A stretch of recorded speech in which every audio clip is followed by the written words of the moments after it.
자, 그럼 오늘은 저희가 이제 그 권리 분석에 대한 부분을 들어갈 텐데 저번 주에 저희가 못 맞힌 부분을 조금 하면서 넘어가도록 하겠습니다.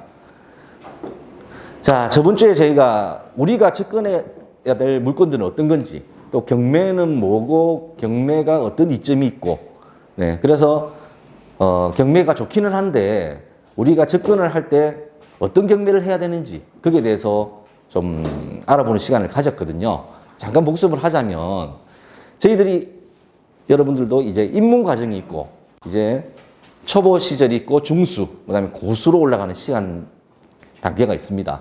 근데 이제 입문 과정에서는 보통 근저당이 말소 기준 권리라고 제가 설명을 드렸죠.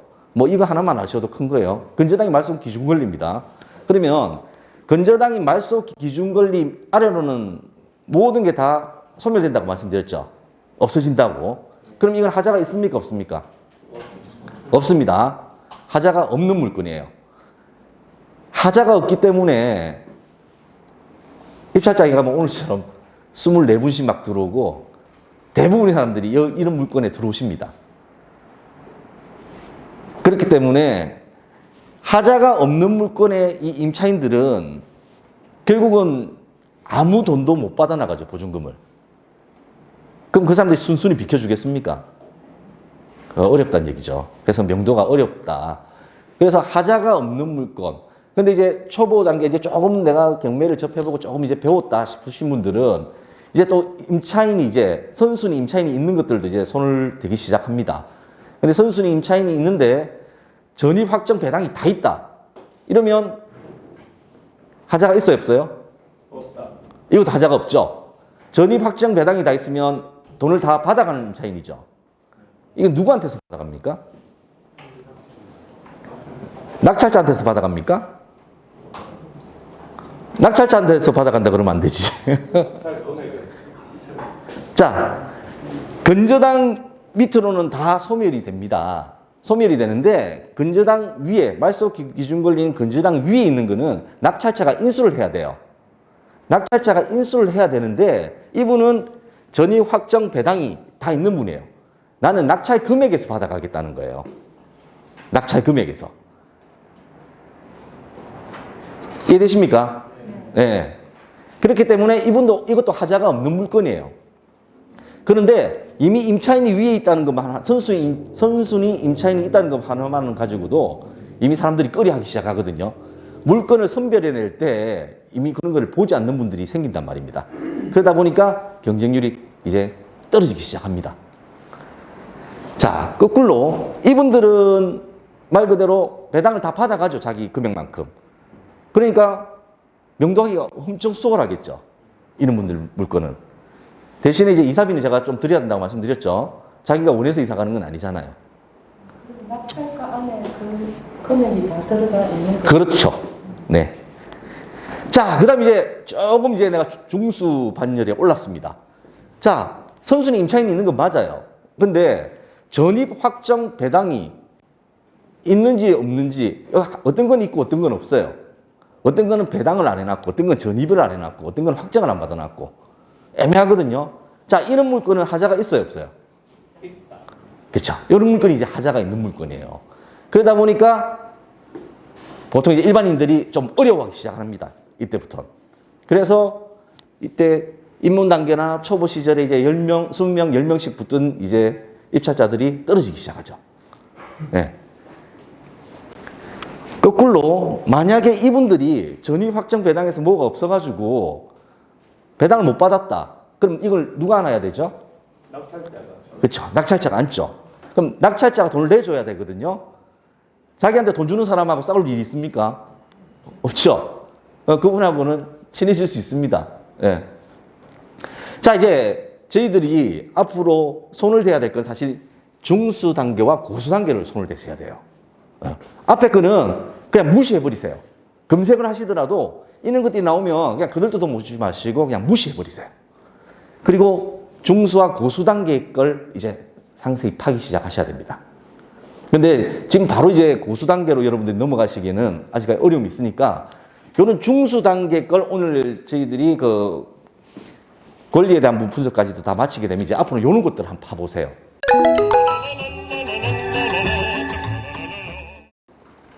네, 봐보시면 될 건데, 자, 이제 고수반열을 오게 되면 전입 확정 배당에 대한 부분의 미상 이래 뜨는 것들이 있습니다. 이거는 뭔지도 자기네들 모른다는 거예요. 그러면 응찰자가 가서 직접 확인하고 조사하라는 얘기입니다. 근데 그러다 보니까 일반인들은 이걸 접근을 못 하겠죠. 가만히 앉아서 탁상 감정하고 있는 사람들 입장에서는 이건 현장에 답이 있거든요. 현장에 가서 결국은 본인이 알아내게 되면 모든 경쟁자들을 제치고 내가 쓰는 금액이 결국은 낙찰가가 되는 겁니다. 자, 그래서 이럴 때는 거의 뭐 안 들어와요, 사람들이. 이제 요런 것들을 잘 파고 드셔야 돼요.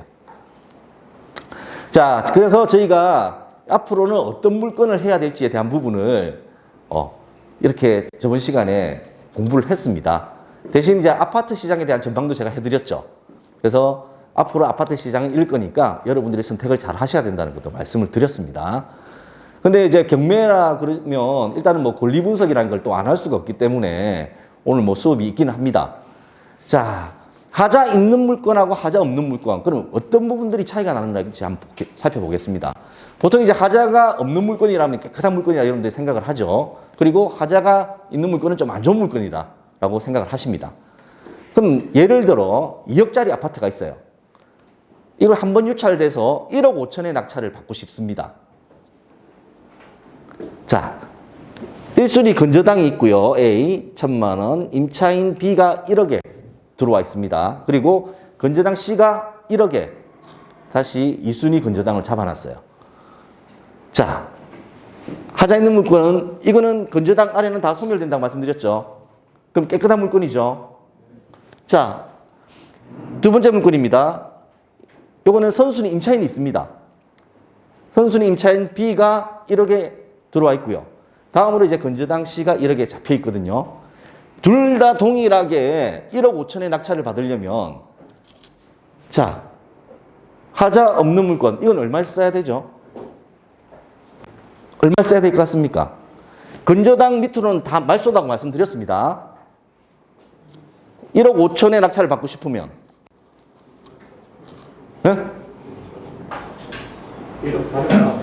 1억 4천요? 건저당 이 사람도 선순위이기 때문에 이 사람이 말소 기준 권리니까 이 사람이 제일 먼저 받아가는 사람이에요. 그럼 그 아래는 그냥 알아서 배당이 이루어지는 거거든요. 그럼 여기가 깨끗해진다는 얘기예요. 그럼 얼마 써야 돼요? 1억 5천 쓰면 되잖아요. 그냥 1억 5천 쓰면 되는 거예요, 이거는. 그죠? 그러면 선순위 임차인 1억이 있는 사람은 내가 1억 5천에 받고 싶으면 얼마 써야 돼요? 5천. 그렇죠. 이건 5천만 쓰면 되는 거예요, 이제. 그죠? 자, 같은 물건인데도 이제 선순위 임차인이 있는 경우, 없는 경우, 이렇게 본인들이 써야 될 걸 이제 선순위 임차인을 내가 인수하느냐 안 하느냐에 따라서 감안을 하고 쓰셔야 된다는 거거든요. 자, 그러면 이렇게 물건을 낙찰 받았을 때, 자, 이 물건이 인수하는 게 없다고 말씀드렸죠. 자, 이 물건은 선순위 임차인의 보증금인 1억을 인수해야 되죠. 네. 여기까지 동일합니다. 자, 그 다음 이제 세금을 내볼게요.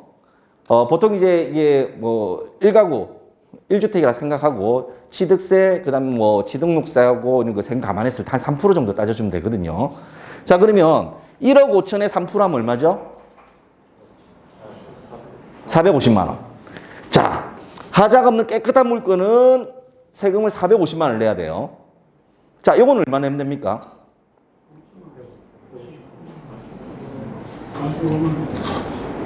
45만 원? 150. 자, 취득세는 여기에 3%를 계산하는 거예요. 자기 취득한 금액. 5천에 대한 3%. 150만 원이죠. 네. 벌써 여기서 300만 원의 차이가 나버렸죠. 똑같은 물건을 인수하는 방법에 따라서. 그죠? 자, 명도에 대한 부분 제가 다시 따져보겠습니다. 사실 뭐 세금 이건 아무것도 아니에요. 명도에 대한 부분을 따지고 들어가면 자, 이거는 저희가 인수를 하지 않기 때문에 여기 밑에 있는 임차인 보증금을 못 받아가지고 사람은. 네. 그러면 이 사람 쉽사리 명도해 주겠습니까?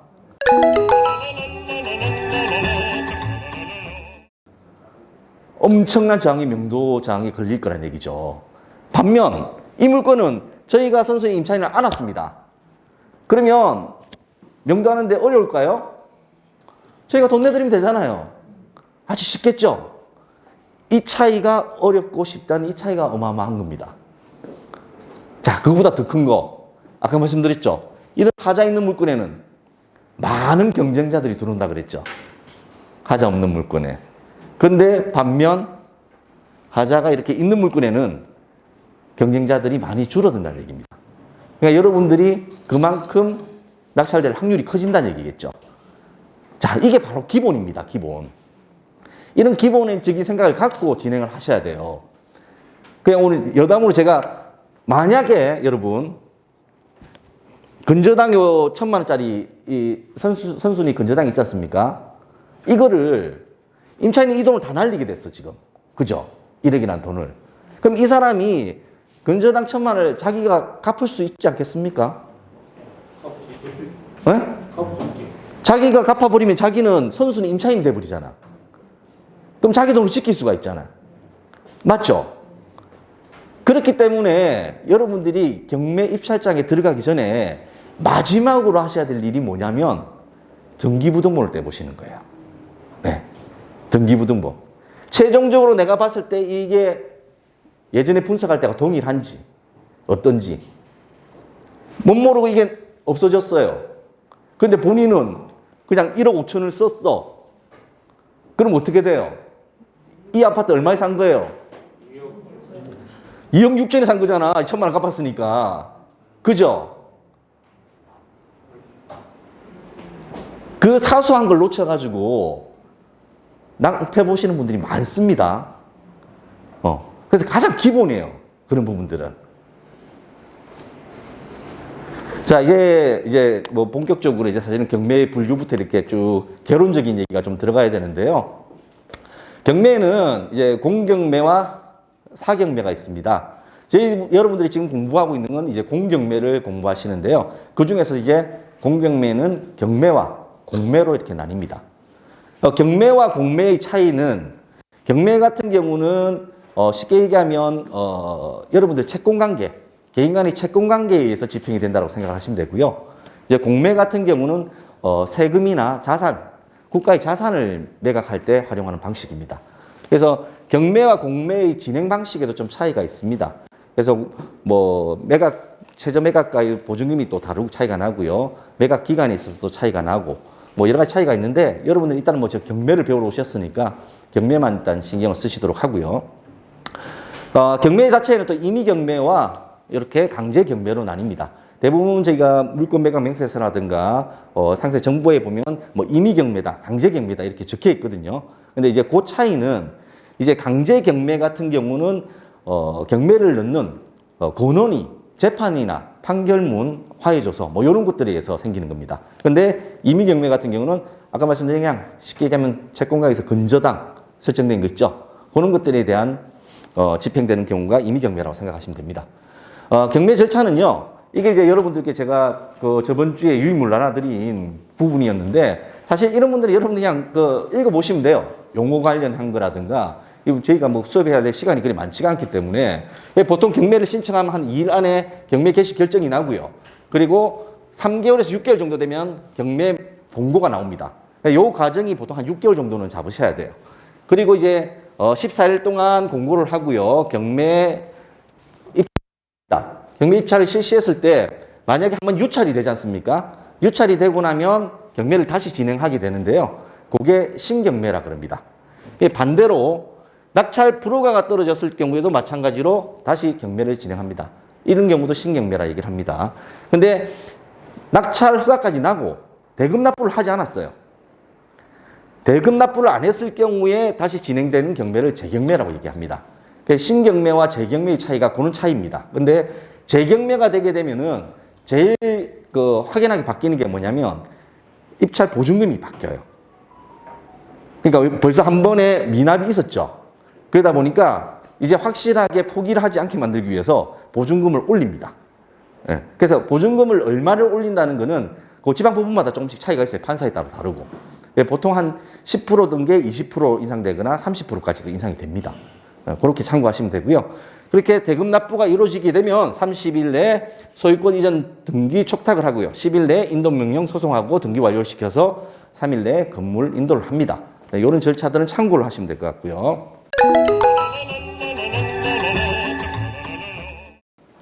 자, 경매에 대한 기본 용어니까 임의 경매, 강제 경매 설명드렸고요. 분할 경매, 그다음 일괄 경매 이런 건 신경매, 재경매도 설명드렸습니다. 자, 물권과 채권이 있는데요.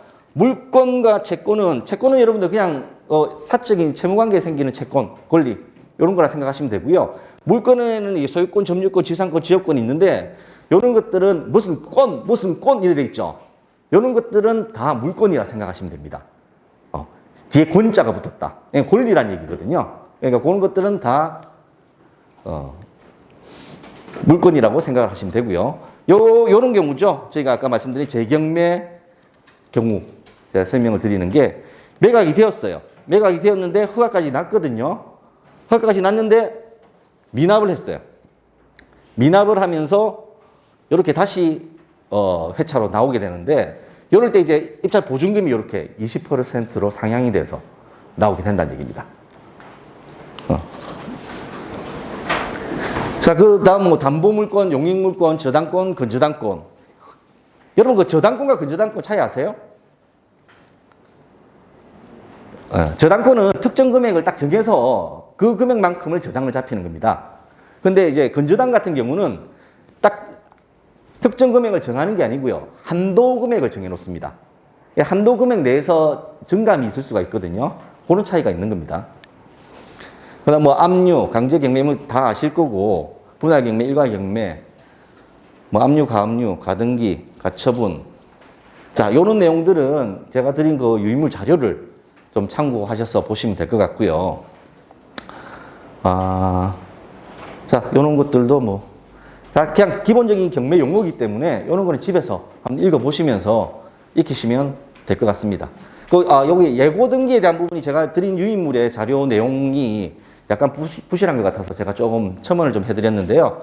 예고 등기는 그 등기의 원인 자체가 무효, 취소 소송에 의해 가지고 취소될 수가 있는 그런 소송이 진행 중이라는 걸 알리는 겁니다. 그래서 이 예고 등기는 현재 제도 자체는 없어졌어요. 11년 4월 12일부로 없어졌거든요. 등기 제도가 바뀌면서 없어졌는데 왜 여러분들이 이걸 아셔야 되냐면 예전에 소송이 걸려있던 것들이 사실 항고를 하고 항소하고 대법원까지 가다 보면 10년 세월이 지나갈 수도 있습니다. 그래 놓고 뜬금없이 나타나서 본등기로 들어가는 케이스가 발생이 될 수도 있거든요. 그렇기 때문에 알고 계셔야 된다는 겁니다. 한참 전에 없어졌다 해가지고 지금도 몰라야 된다는 건 아니거든요. 그래서 이런 게 간혹 보면 나올 때가 있습니다. 그래서 요거는 건 참고를 하셔야 되고요. 자, 그 나머지들은 그렇게 읽어보시면 될 것 같고요. 자, 요게 이제 부동산 임의경매 신청서입니다. 요런 양식으로 작성을 해서 경매 신청을 넣으면 돼요. 요거는 이제 강제경매 신청서고요. 요거는 이제 공유물 분할을 위한 부동산 경매 신청서예요. 예, 여러분들이 이제 공유물 분할이라 그러면 지분권자들이 예를 들면 한 개 필지에 지분권자들이 5명이 있다. 근데 누군가는 그걸 계속 갖고 있기를 원하고 또 그렇지 않고 누군가는 이걸 팔아서 빨리 돈을 좀 융통에 썼으면 좋겠다 하면 서로 의견이 다를 수 있지 않습니까? 그러다 보면 팔고자 하는 사람 입장에서는 팔아달라는데 의견 조율이 안 되면 어떻게 해요? 공유물 분할 소송을 합니다. 그래서 그게 현물 분할이 가능하다면 현물로 분할을 할 테고요. 현물 분할이 불가하다면은 현금 분할로 말 그대로 경매에 붙여집니다. 그 다음 경매가 된 후에 낙찰된 대금으로 배당된 대금으로 각자 그 지분만큼 나눠 가지는 거예요. 그게 이제 공유물 분할을 위한 부동산 경매 신청입니다.